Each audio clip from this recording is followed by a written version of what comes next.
7.3 Accra. Citi Prime News at 12 midday.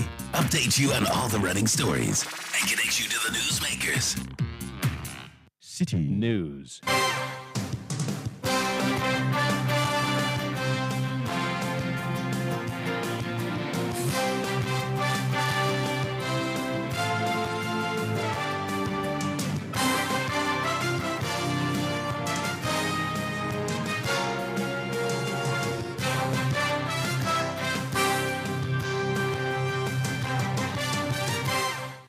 It's midday. A very good afternoon to you and welcome to the Citi Prime News on 97.3 Citi FM.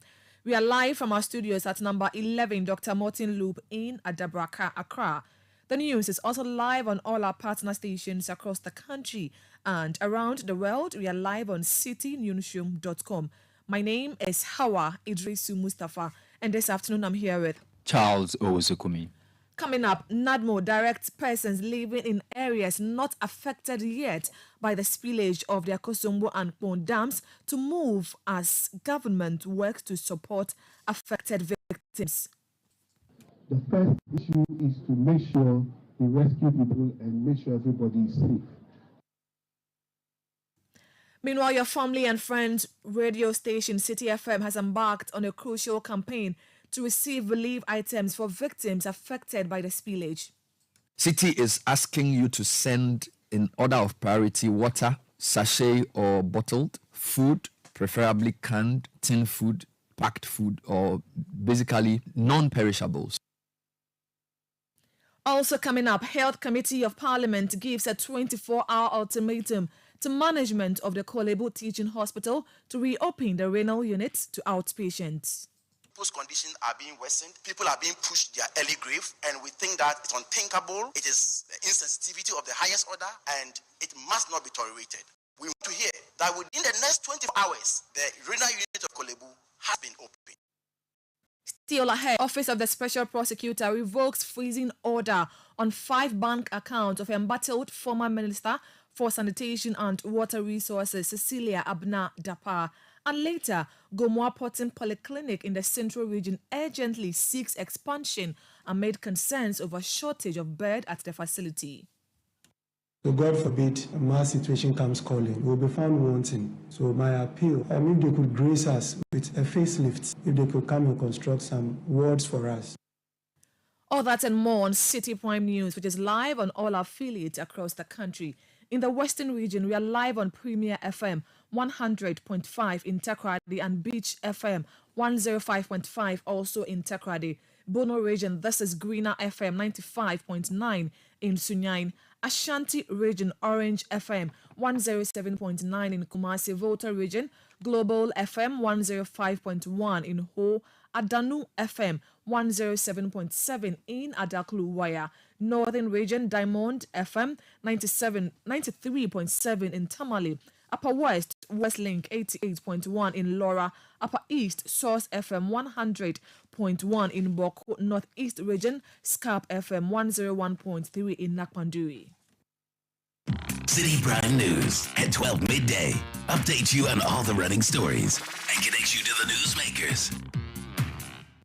Grateful for choosing us. Now, the Volta River Authority, VRA, says it may be forced to continue spilling water from the Akosombo Dam if its volumes continue to rise. Thousands of people in the North, Central and Southern districts in the Volta region and parts of the Esujaman district in the Eastern region have been displaced following the spillage. Many communities have been submerged and properties destroyed. The controlled spillage from the Akosombo and Kpong dams began last month. However, the rate of spillage was increased last week to prevent the dam from breaking. Speaking on the City Breakfast Show earlier today, the Deputy Chief Executive in charge of engineering and operations at the VRA, Engineer Edward Obin Kenzo, said his team is monitoring the situation to decide on the best way forward. To ask all our simulations, we don't want to stay any additional volume of water. We are tracking and with data, we believe that we may not store any volume of water. But if there should be any unexpected storms, heavy rains into the dam. Where we are now, we are around 277.2 feet water behind the dam. The dam's operational level is 276. The maximum allowable operational level of the dam is 277.5. We are left with about only 0.24 to get to that maximum operational level of the dam. Any village beyond this level, we are putting the dam integrity at risk. And as I think the dam should break, that huge volume of water that will come out of the dam, all those along the banks of the river, all the way to somewhere, from to the sea. No humidity, no stress. But I know hope is good, but it's not. You know, hope is not a strategy. So my question is, in the event that Saturday's level of rise continues for 3 days, the dam can break. So yeah, we'll be hitting the maximum level of the dam. And the breaking of the dam is possible. It will happen. So to prevent the breaking of the dam, you have to spill more water. Yes, then we have to start allowing more water out of the dam. Engineer Kenzo also indicated that the residents in the affected communities were adequately educated before the spillage. And before, when we started the drain and somewhere in August, we started communicating. So somewhere, first week of September, we should have letters to all the agencies which are concerned that, look, this is what is going to happen. The district assembly, all those, that look, we are going to spill. And when you spill, the protocol that we set up now, emergency preparedness plan, has to be activated. We have 3 levels of this emergency preparedness plan. We have level 1, level 2, level 3, depending on the amount of water that will come. So today we have level 1. The volume that will come is less than 150 pounds. So please activate all the protocols in the district. Inform the communities, let them move. We start filling that small volumes of the water. Hoping that the community will start moving out themselves, because we are not going to see that the rains will stop, so we'll close the gate tomorrow. So we thought that that activity will be carried out. But as I always say, people normally say, let's wait and see what will happen. Some were caught, because the volume and the speed of the water coming to come so that you can quickly outrun it and save all your property in it. And as you know, most people would like to evacuate everything in their room before leaving to the safe haven. And that one also affects the evacuation of the people. You heard Engineer Edward Obin Kenzo, who is the Deputy Chief Executive in charge of engineering and operations at the Volta River Authority. Still on the spillage of the Akosombo Dam, the Deputy Director General of the National Disaster Management Organization, Seji Saji, has urged those not yet affected to move to higher grounds. He made this appeal to residents based on forecasts by the Volta River Authority to discharge more volumes of water from the dam. NADMO, together with VRA, we started doing before the water was spilled, and we want to continue doing, is to warn people who are still at places the water has not reached yet. The spillage is still ongoing. It is possible or most likely that the water will get there. We want to use this medium to let everybody know that they have to move as a matter of urgency. If they have difficulty moving, they should contact the assembly member, zonal NADMO coordinator, the district chief executive, and their teams around who can help them move. I know the difficulty of movement here, which we realize is that everybody wants to move with everything in his house. And that becomes very difficult because it's difficult to move wardrobes, fridges, and mattresses, room furniture. It is difficult. Thankfully, VRA has made available buses and pickups that if you want to move or if you have to move, because we want you to move at all costs, all you need to do is to contact your assemblyman, NADMO officer, or the district. A vehicle will be deployed quickly to come and move you even with your things, because we know that some of you will not move without your items. So this is a caution to everybody who has not yet moved. The situation is still unfolding. We don't know when it will come to an end, but from the VRA forecast, it might not take too long that it will come to an end.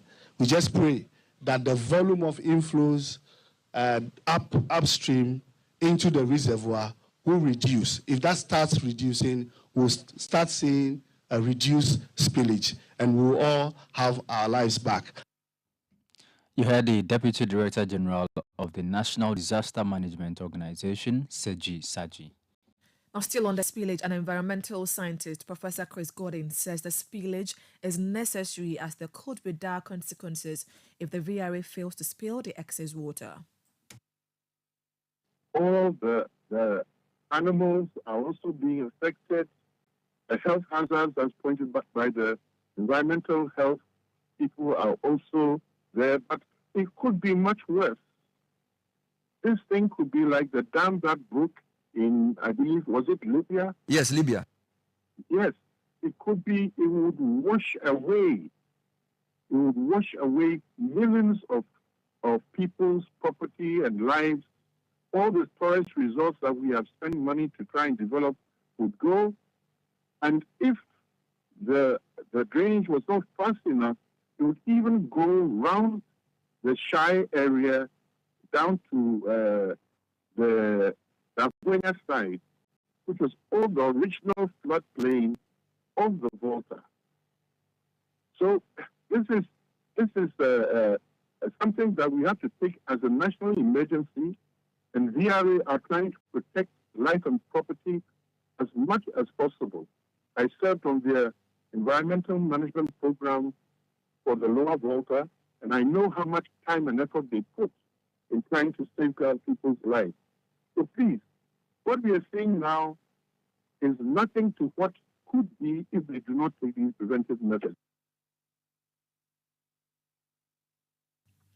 Professor Chris Gordon is an environmental scientist, now the Deputy Director of Health in charge of health at Ghana Health Service in the Volta region. Dr. Senanu Jokoto has also been speaking on the health implications and challenges being faced. The first safe event that was identified, unfortunately, St. Kizito, has also been engulfed by the water, so people would have to be crossing. Now, there's no water there. There's also no electricity. So NADMO VRA have been working around the clock to ensure that they have water, because people are drinking from some of this water that is already contaminated, so people can get waterborne diseases. As a health service, what we need currently is first medicines and non-medicines consumables. We are in touch with the Director General of the Ghana Health Service every day. We give technical reports. They are supporting. He's also in touch with all the stakeholders to ensure that we get everything that we need to be able to respond to this disaster. We have to settle our displaced health workers. They also need support. Some of our facilities have been closed because of the flood. We need support to be able to continue to render services. We have to organize outreaches, mobilize doctors, nurses, to be able to reach the populations that have been displaced as of now. We don't know. We project that the situation can get worse. We are just doing contingency planning for the worst case scenario.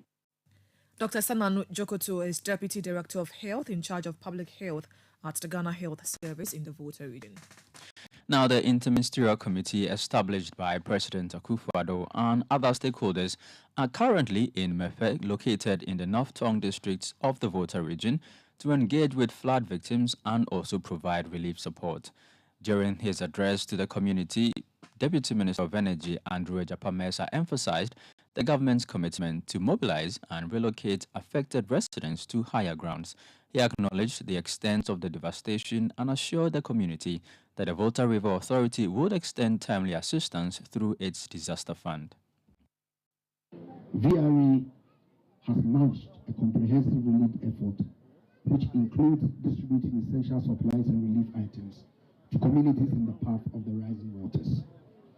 High-level delegations, including the Deputy Chief Executive Services of VRA, Engineer Ken Arthur, and the Director General of NABU, Eric Ajiman Prempe, and his team have visited the impacted areas to assess the situation firsthand, leading to the provision of immediate assistance to the affected people.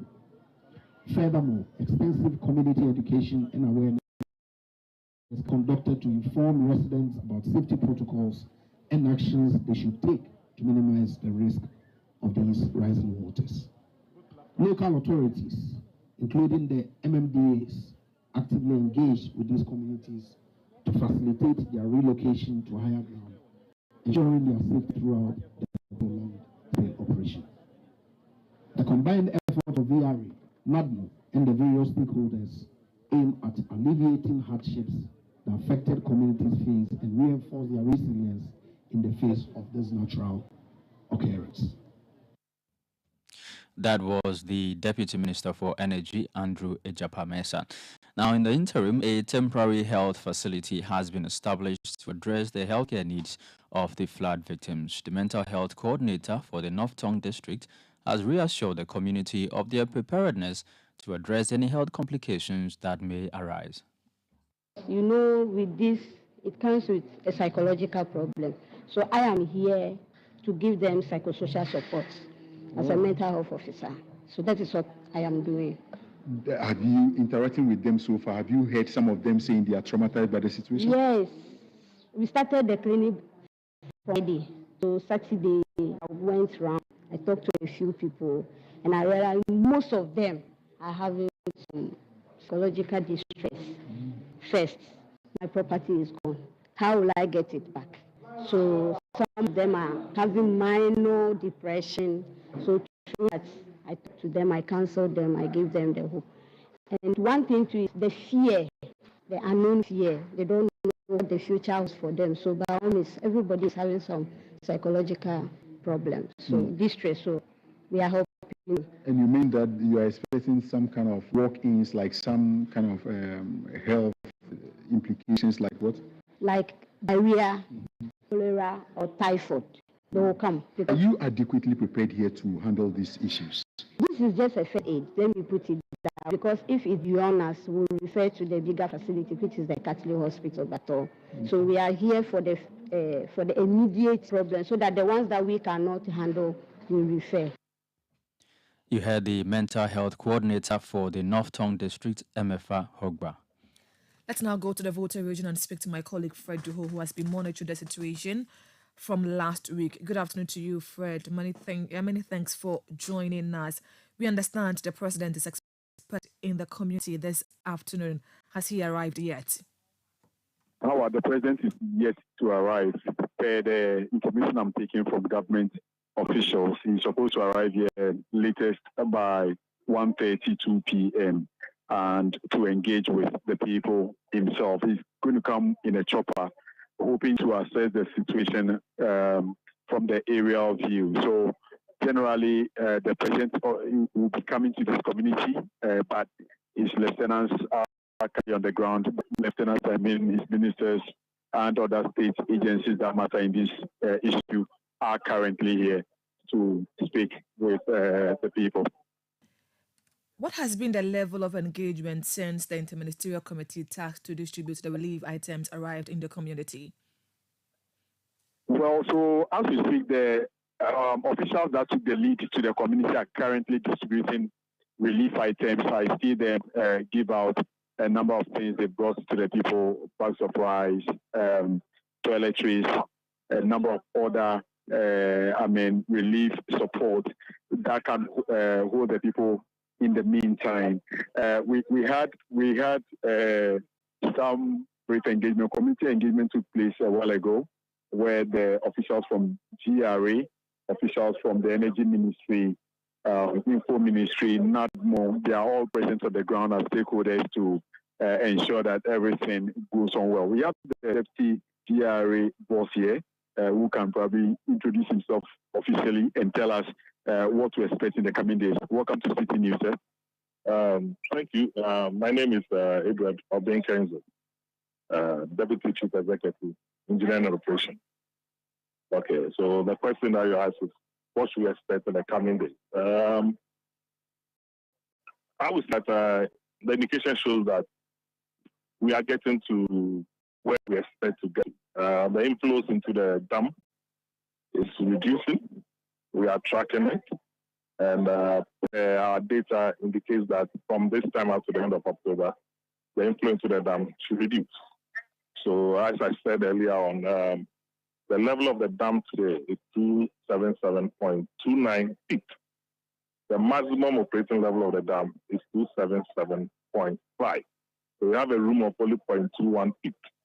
The rise of the water today was 0.05. That is over the 24 hours, 0.05.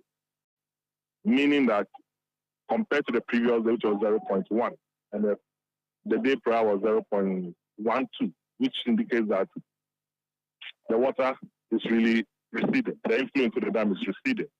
So we still have to maintain the discharge. We can't stop the discharge until we see that the rise into the dam is negative. It is negative, which means that the outflow is more than the inflow. So we have to start closing the gate. Because as I said, we have a room of only 0.21 feet. So if you are going to achieve 0.05 every day, there will be 20 days. We are going to achieve that maximum height. But we are hoping that 0.05,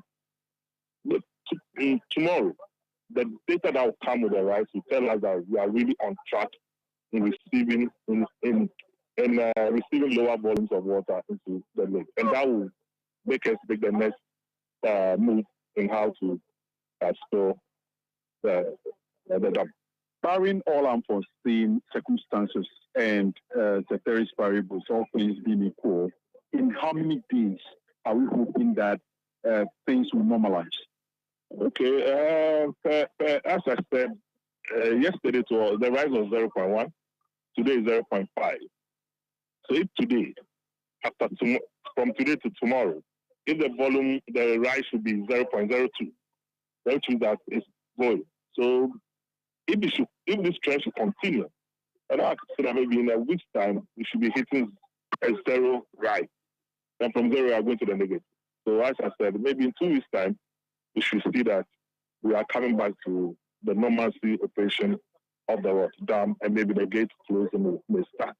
It all depends on what the weather will throw at us. There is this report being thrown around that indicates that the Meteo agency actually misled VRA. Clarify that for never true. We work very closely with Metro Ghana, that is GMAT. Every year we work with Metro and other meteorological departments across the world. Europe, America, Africa, Asia. So they send us data. What really they gave us this year is going to be a year, which means that the volume of rainfall will be less. But there's always a probability that it will rain. So you don't take that probability out.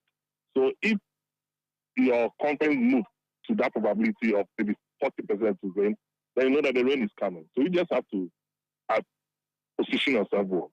The data from all these agents show that, look, it was not going to rain. You are not going to see a lot of water. It was tracking it up to somewhere in July, August, when the data moved back to that probability of raining. And it started raining.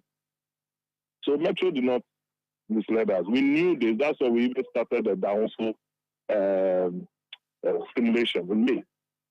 Because the level in the dam was a bit high, that if you have any excess water, we may get to this point of filling. That's why we did that simulation. Because the previous year, we used the dam very efficiently and effectively. So the volume that we wasted out of the dam was very small. So we know that, look, this is where we can get in case we move to that confident level of raining, we'll get there. The major prayer for everyone here is that the dam's integrity should be upheld. Thereby, we are taking all these measures.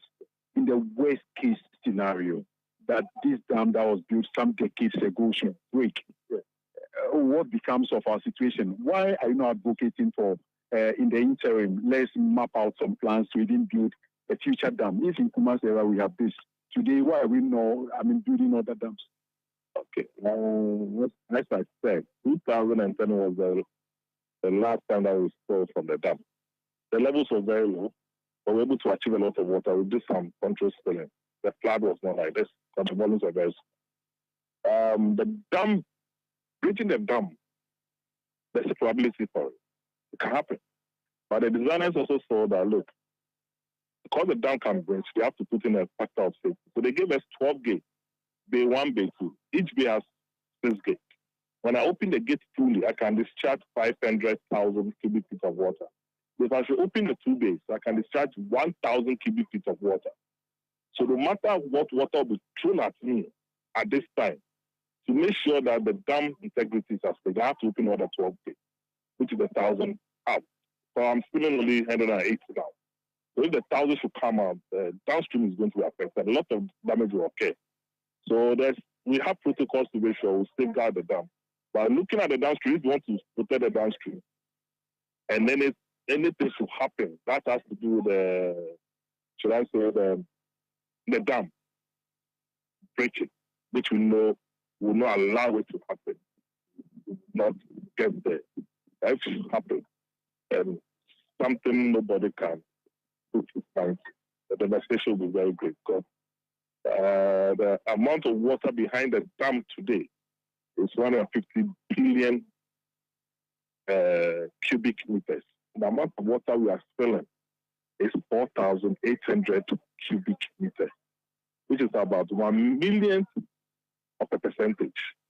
If this dam should break, just calculate yourself. Just imagine, and a height of 277, maybe 278 feet. That height lies, we the engineers say, from a potential energy to a kinetic, and the amount of speed that to climb it, nobody can stand into it. Lastly, we understand that VRA has a fund put in place. In times like this, you will be able to support the people. How much do you have to cater for these thousands of people? As I said, we are not putting a number to the fund. What is important to us is the people, making sure they have all the relief that they need to live that comfort. So they move from where they live. They have to make sure they are comfortable. So the lives of the youth are very important. So whatever be thrown at us as this situation continues, we have to make sure the people are comfortable, and so that they can return back to wherever they were living before they were brought in.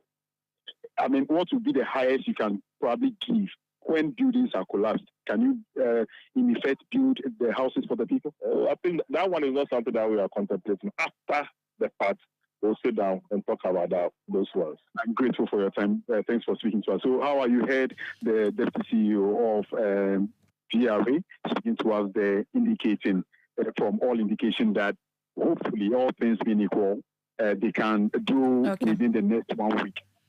Thank you so much, Fred Duho, for that update. We'll come back to you subsequently when there is more from where you are. Let's now speak to Engineer Abdullah Mahama, who is a civil engineer, for more on this. Good afternoon to you, sir. Thank you for your time. Now, from an engineer's perspective, what do you make of the spillage and the subsequent flooding in some communities in the Volta and part of the eastern regions? Well, listening to the information or whatever we have gathered from the eyewitnesses there, we know the design has its minimum operation and a maximum operation. Every structure is designed to a certain maximum capacity. And like the gentleman rightly said, when you go beyond the maximum capacity of the design, adding all the safety factors, sometimes 1.5 or 2 points, but whichever way it is, anything that goes beyond that capacity will bring a total collapse of the structure. And we cannot fathom the level of devastation that would occur if the bridge should collapse, the dam should collapse. So just like what happened recently in Libya, that a whole community, about 5,000 plus houses and human beings were just awash into the sea. That is like a miniature of what we would envisage if the dam should collapse in Ghana. What I picked from my other colleagues upstream is that the Yape and Bupe area, which is the upstream water source that comes to the Volta and to the sea, It's also experienced similar flooding challenges as of last week, Wednesday and Thursday. So it means that we are beginning to have an extreme effect of the global warming. What we can do is that if the government should be able to allocate enough funds, when this finally comes to a closure, we may have to look at alternative ways of redesigning the fill canal so that if there might be major irrigation dams that would be constructed at lower stream to be able to actually contain quite a significant quantity of the water that will be spilled, so that we would have some lives and properties being saved in the coming years when there's the need for us to do the spillage. But like the previous interview that was granted, the design would have to be ensured that we maintain the maximum operational capacity and function of the bridge. With or without it, whatever is happening at this location, well, we decide to save the lives now by ignoring the design criteria, the dam would collapse, and everybody who is within that corridor of the tunnel will wash away. So whatever we are even seeing now is a microcosm of what would happen if we ignore the spillage of the Akosombo Dam as it is now. Very well, thank you very much for your time. That was Engineer Abdullahi Mahama, who is a roads consultant. Now, your favorite media firm, Citi FM and Citi TV, is embarking on a crucial campaign to collect relief items for the affected victims by the Akosombo Dam spillage. We are joined in studio by the General Manager of Citi FM and Citi TV, Mr. Bernard Avle. Good afternoon to you, Bernard. Thank you for joining us. Good afternoon, Hawa. Very well. So, what is Citi FM and Citi TV doing for victims of the floods in the Volta part of the eastern regions? Thank you, Hawa. So, as you know, we've been following the story since it started, but I think Thursday was when we went there. Fred Duval was there, as was Charles Kumi and his team. So we had two teams there covering the devastation, looking at North Tong, South Tong, Central Tong, parts of Esuojaman. And if you watched our news bulletins throughout the weekend, it's been very heavy on the situation. So we have a first-hand knowledge of the challenges on the ground. If you look at some of the reports Charles and Fred filed, we are told now that about 25% of Mepe is underwater, which is very serious. When we spoke to Dr. Senanu Jokoto this morning, who's the Deputy Health Director, he says he estimates about 12,000 people have been displaced. The figure could be more. That means people who have lost their houses, story buildings have been inundated. Now, if somebody is displaced from their house, it means that they've lost everything. So based on our interviews with VRA and people on the ground like the NADMO, we believe that as a leading media house with a wide listenership, we can help to rally people to donate items to support people who have been affected. A lot of people, Fred and Charles interview say their jobs are gone. They don't have a place to live. They don't have food to eat. So in our view, the most pressing need now is to send people water. Okay. If you saw some of the reports, Desmond, that got filed, some of the water that people use has been mixed up with feces and all of that. Yes. So people can't use any water. Water plants have also been shut down. So in order of priority, we are asking people to send bagged water or bottled water. So that's number one. And then canned or bagged food. So you have fish which is bagged, you have rice which is bagged, or fish which is in a can or whatever. So those are the top two items. Indeed, when Fred asked one gentleman this morning in Mepe what he needed most, he said he needs food and water. Food and water is number 1 and 2. Then, of course, because they are sleeping outside, they are sleeping in makeshift facilities. Of course, the NADMO and the VRA are providing items. But because the spillage could be more, there could be more devastation. And so you're going to have more people who will need these things. So we feel, apart from water and food, if people could send beds, maybe student mattresses, and then blankets, because people are sleeping outside. So that's the third thing. So you have water, you have food, you have beddings, which is mattresses and mosquito nets. And then in detergents and toiletries. So people have to bath, people need to clean themselves and all of those things. Tiro, all of those things are required as well. And number 4, medicine, because we have a humanitarian crisis which could soon become a health crisis. And very soon the people would be overwhelmed if the numbers keep going up. So we're asking people to send these items to Citi FM here in Adabraka, or they can use mobile money to donate. The Momo number is 0550-900-006.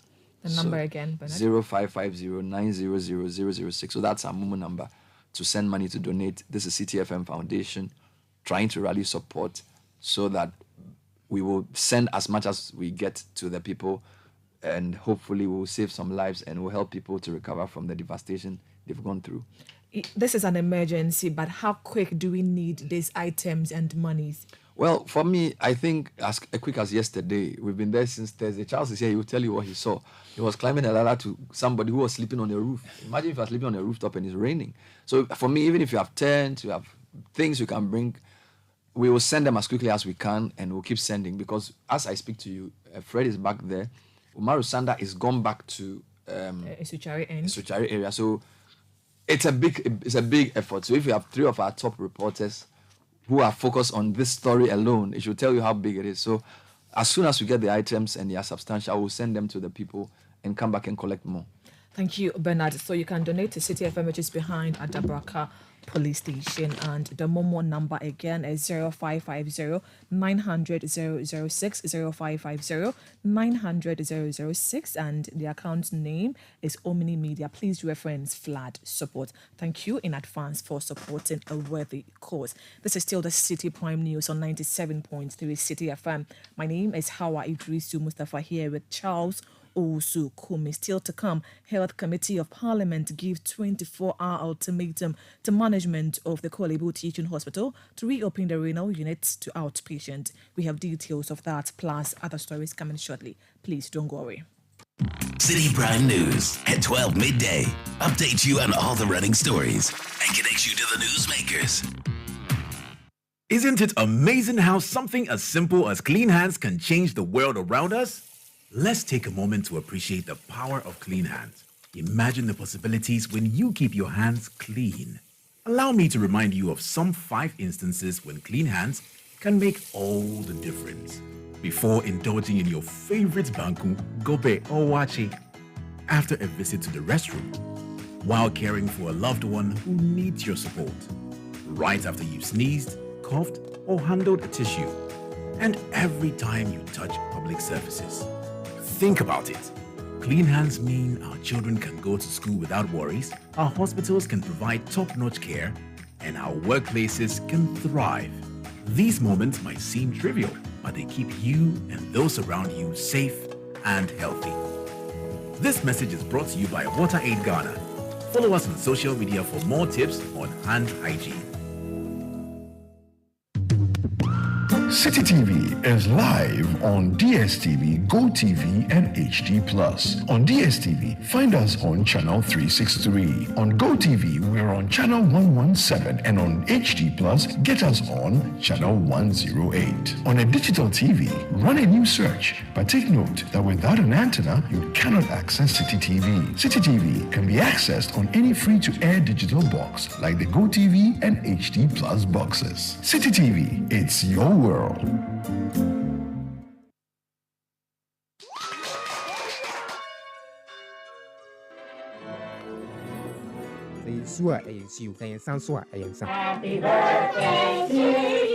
Ashes to ashes, dust to dust. Throughout all life-changing moments such as graduations, weddings, funerals, birthdays, ATL is there to ensure you're never out of style. When you think fabric, think ATL. Log on to atlfabrics.com. Order and buy your favorite ATL fabric. You can also visit our shop at number 40 Kwame Nkrumah Avenue, opposite the Swansea Shopping Arcade at Accra Central. Also available in leading fabric dealer shops in Accra, Kumasi, and Cape Coast. ATL, bringing fabric to life. Imagine this. Your employees spend 1/3 of their lives at work. That's 13,000 days or 110,000 hours dedicated to their jobs. At Old Mutual, we don't just see the numbers, we see the faces and the dreams behind them. With our tailored group life insurance and pension plans, you can provide your employees with employee benefit schemes that gives them peace of mind for their futures and for their families. Make the choice that shows your commitment to your employees today. Call 0509-551-609 or email corporate services at oldmutual.com.gh. Old Mutual, do great things every day. Citi Prime News at 12 midday. Update you on all the running stories and connect you to the newsmakers. You're welcome back. Now, the Fair Wages and Salaries Commission says it has made public various anomalies during its payroll monitoring system it embarked on in April this year. Infractions such as impersonation, overpayment of salaries, and validation of workers were some of the key issues identified out of the 17 entities scrutinized. Speaking to the media, the chief executive of the commission, Benjamin Arthur, urged the management of the identified public institutions to proactively address these issues before punitive actions are taken against them. One disturbing issue that I think we will have to address very well is the issue of validation. We have people who are transferred to certain districts, but immediately we are not able to effect what we call their management unit on the payroll. So assuming that Kenneth does the validation for GS staff in Suta Kwama district, and the individual is transferred to Asante Mampong. Of course, that's my hometown, so you can understand. It's transferred to Asante Mampong. For some time, if the management unit is not changed, he does the validation for those in Insuta Kwama and might not get the opportunity to see if those individuals are still at post or not. And this is a bit pervasive. So we are pleading with the various public sector institutions and especially with their management that they should collaborate with controller. That was the Chief Executive of the Fair Wages and Salaries Commission, Benjamin Arthur. Now, the Renal Patients Association of Ghana has expressed doubt over plans by the government to subsidize the cost of dialysis treatment. This follows widespread concerns about the high cost of dialysis and the treatment at the Kolebu Teaching Hospital and other public health institutions. Despite efforts described by the Minister of Health, Kweku Agyemang-Manu, as a step to reduce the financial burden on renal patients, the association says it is not a reliable approach to improve their situation. Spokesperson for the association, Kweju Ahenkra, has been speaking to Citi News. Let's just talking about this cock and bull story. People are dying. It can be me. It can be anybody. My brother, I'm really, really mad this morning. But I'm just trying to myself already. I'm not feeling well that well. What are they telling us? The unit is close to the outpatient department. We don't have access to them. And people are just losing their lives. It's because of somebody, I don't know, whether it's somebody's decision to increase the price, to bring it down. We don't know where the world is going. People are dying. Just to lose another person. To lose another person. Yes, we appreciate that and they are doing something about it. But my problem is that until then, and the word is, they are now considering it all. It can take a year or two. It can take 3-4 days. It can take a day. But when is this to be done for patients to have access to the unit? What is all this? You heard the spokesperson for the Renal Patients Association, Kojo Ahenkra. Meanwhile, the Health Committee of Parliament has given management of the Kolebu Teaching Hospital 24 hours to reopen the renal unit to outpatients. The closure of the unit for over 2 months, according to the Renal Patients Association, has led to the inability of patients to access critical dialysis treatment, resulting in the death of 14 patients. Speaking to the media after a visit to the facility, ranking member on the Health Committee, Kwabena Minte Akando, while urging government to implement the required subsidies for dialysis treatment, said the delay in reopening the facility is insensitive. As as a matter of urgency, whatever it takes, whatever subsidy that the minister was talking about, wherever we can get the resources. We have COVID levies, we have money that have been squandered through COVID, we have national health insurance, and this is an emergency. It's a national emergency. Government, as a matter of urgency, must put measures in place. If there's a need to absorb it completely, it should be done. If there's the need to provide subsidies, it must be done. But we must not delay. We must not delay because people need these services day in and day out. It is a fact that renal patients get their condition worsened if they don't get dialysis. And so whilst government is keeping on, people's conditions are being worsened, people are being pushed to their early grave, and we think that it's unthinkable. It is the insensitivity of the highest order, and it must not be tolerated. We want to hear that within the next 24 hours, the renal unit of Kolebu has been opened. We have come here again. This is our second time of coming here. We have engaged the head of department. We've had a closed-door meeting with him. And yes, the story is the same, that the renal unit for the past 4 to 5 months has not been opened to the OPD. And we think that the needful must be done with immediate effect. Kwabena Minta-Kando is ranking member on the Health Committee of Parliament. Now, the Office of the Special Prosecutor has revoked the freezing order in respect of 5 bank accounts of former Sanitation Minister Cecilia Dapa. A statement from the Office of the Special Prosecutor noted that a freezing order is still in force and effect with respect to other bank accounts and financial assets of Cecilia Dapa. The Special Prosecutor commenced investigations in July 2023 in respect of suspected corruption and corruption-related offences regarding large amounts of money and other valuable items involving Cecilia Dapa. The Special Prosecutor took measures including issuing a freezing order in respect of the bank accounts and other financial assets of Cecilia Dapa to facilitate the investigation. The Member of Parliament for Medina, Francis Xavier Sosu, is pushing for an amendment to Ghana's labour laws, that is Act 651. The MP has consequently submitted a private member's bill which seeks to have maternity leave extended from the current 3 months under the labour laws to 4 months, while additionally guaranteeing paternity leave for men as well. Speaking to Citi News, Francis Xavier also highlighted the significance of amending the current Labour Act. Our Labour Act, it provides only in Section 20, only for 3 months leave for women. And this 3 months is woefully inadequate for them to fully recover, to bond with the child, and also to provide the needed exclusive 6 months breastfeeding that is required for the health of the child and the health and well-being of the mother also.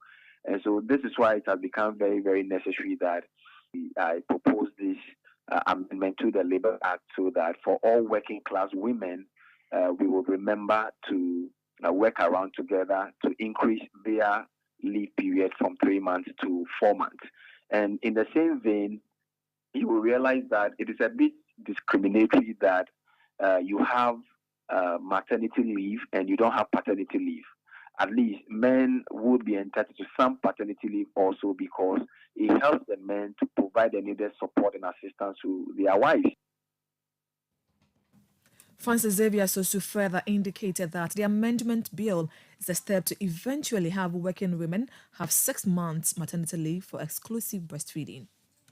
When you compare the global trend, even though the exclusive breastfeeding time is 6 months, depending on which country you may be referring to or which continent, it varies between the 4 months and the 6 months. And given our peculiar economic situation and our peculiar experiences, I believe that doing it in a piecemeal or in a gradual process may be the best way. So it is the first attempt for a long-haul graduated approach of eventually reaching the 6 months exclusive breastfeeding period. Francis Xavier Sosu is Member of Parliament for Medina. Now, the Municipal Chief Executive for Sunyani in the Bono East region, Ansu Kumi, says plans are in place to improve upon some inner roads in the community. Some residents of Penkwase hinted of embarking on a demonstration if the government fails to rehabilitate their roads. The bad nature of the roads, according to the residents, has led to struggling to them struggling on a daily basis to commute to and from the communities. Speaking to Citi News about the developments, the MCE said works on the inner roads in Sunyane will begin shortly after the rains subside. Now, 16 people affiliated with the New Patriotic Party who were arrested for attacking the offices of United Television about a week ago have been convicted and fined 2,400 cedis each by the Achimota Magistrate Court. The men were charged with conspiracy to commit crime and rioting. They pleaded guilty to the charges and were subsequently convicted by the court. On Saturday, October 7, 2023, while the station's primetime entertainment show United Showbiz was ongoing, the thugs stormed the studio, disrupted the live program and proceeded to threaten to assault the host and her guest. It later emerged that the thugs were led by the Klotekole youth organizer of the NPP, allegedly under the orders of Ernest Owusu-Bempah, a deputy director of communications, and other leading figures of the ruling party. Let's now head to the Central Region because management at the Gomoa Potting Polyclinic is pushing for an expansion of the current facility. Despite serving a community of over 300,000, the clinic's bed capacity stands at 13, leaving health workers concerned about the ability to handle mass medical emergencies. Central Regional Correspondent Calvis Tete brings us more on this issue. The Gomoa Potting Polyclinic, established in 2018 among a network of 10 polyclinics, aimed to cater for the healthcare needs of residents within the Potting region. Despite its significant purpose, the clinic, with a meager bed capacity of 13, grapples with serving a community population exceeding 300,000. The inadequacy of infrastructure has led to the adult challenge for the dedicated staff operating within the facility. Regrettably, the non-functional surgical theatre has further exacerbated the struggles, hindering the clinic from conducting essential surgical procedures. Additionally, the absence of a blood bank necessitates reliance on neighboring medical institutions for urgent blood transfusions. Remarkably positioned along the Kaswa-Cape Coast stretch, notorious for a high incidence of accident-related cases, the clinic stands as a vital checkpoint for medical emergencies. Despite the critical role it plays, the lack of resources has rendered its effectiveness limited, affecting the lives of residents it aims to serve. Citi News captures the voices of several Potting inhabitants, shedding light on the distressing repercussions of the clinic's shortcomings on their lives. The challenges they are facing, mostly equipment and also the road leading to the polyclinic. Most of the time, this road, the main road here, is accident-prone zone, and so there are a lot of accidents that happen. But when accidents occur, instead of them to bring the patients to the hospital, they send them far away to Winneba. Some of them will die on the way, just because the road is not good, so they can't bring them here. And so these are some of the challenges we are facing as a people, and the environment is also small. I think it needs to be expanded because the hospital is just opposite, directly opposite to the Potting Media Senior High School. A lot of students, when they get affected or any infection, they go there. Sometimes you'll be a patient, you'll be there, and then a whole lot of queue, a lot of people there, and you cannot have your hospitalization so very easily. So I suggest that it's a government hospital. For that matter, government should look at it. I happen to be a teacher in the secondary school and also a member of the health committee in the secondary school. So anytime we have health challenges, we have to rush the kids to the facility. And sometimes we can carry not less than 10 students in the school bus to the facility. So when we get there, getting bed for the students becomes a challenge. So in terms of logistics, I will say that though the hospital is doing well in terms of health service delivery, in terms of the logistics, they are handicapped in a way. So we appeal to stakeholders as usual that they should come to the aid of the facility in the sense that Potton is growing. Invariably, it is growing as a bigger community. And for that matter, people that access the facility, that's the Potton Polyclinic, it is increasing day in, day out. So the challenge is that we don't have enough facility to accommodate the patient that get in there. Dr. Jerry Kweku Vlad Nkebe, the committed medical superintendent at the facility, earnestly appeals for the benevolent support of individuals to elevate the standard of the clinic and uplift the quality of healthcare services for the community. Population of, like I said, hovering over 380,000 and with a bed capacity of 13. When you do the ratio or the numbers, it tells you what it means. So God forbid mass situation comes calling, we'll be found wanting. So my appeal or our appeal, and this appeal is not only coming from us here, but it's coming from the community at large, to the stakeholders, to philanthropists, like I said earlier on. If they could grace us with a facelift, if they could come and construct some wards for us. We have land, we have spaces. We are very much engaged. We have already a needs assessment form that already prepared. So anybody who comes, we just supply you with it. Even if it's a grain of sand, even if it's a block of sand, a wood that has been chopped, it will all go into the upliftment of this facility so that we can continue to deliver on our mandate, which is universal health coverage for mankind. This is the Potton Polyclinic here in the Gomwa East District of the Central Region. This facility was opened sometime in 2018, but until now the facility, which takes care of over 380,000 people within the constituency, lacks a lot of things, ranging from a well-equipped theater to some other things. Medical officers here need help. Carvis Tete, City News, Potton. Now, an education consultancy, Africa Education Gateway, is urging teachers and people passionate about education to take advantage of its upcoming Global Super Teachers Conference to enhance their professional development. The organization highlighted the essence of equipping teachers with practical lessons, ideas, and creativity that will increase their effectiveness to challenge modern learners to be relevant. Speaking after a media launch of the conference to be held on November 4, 2023, the program's director of Africa Education Gateway, Grant Bulmo, noted that more than 1,000 participants are expected to attend.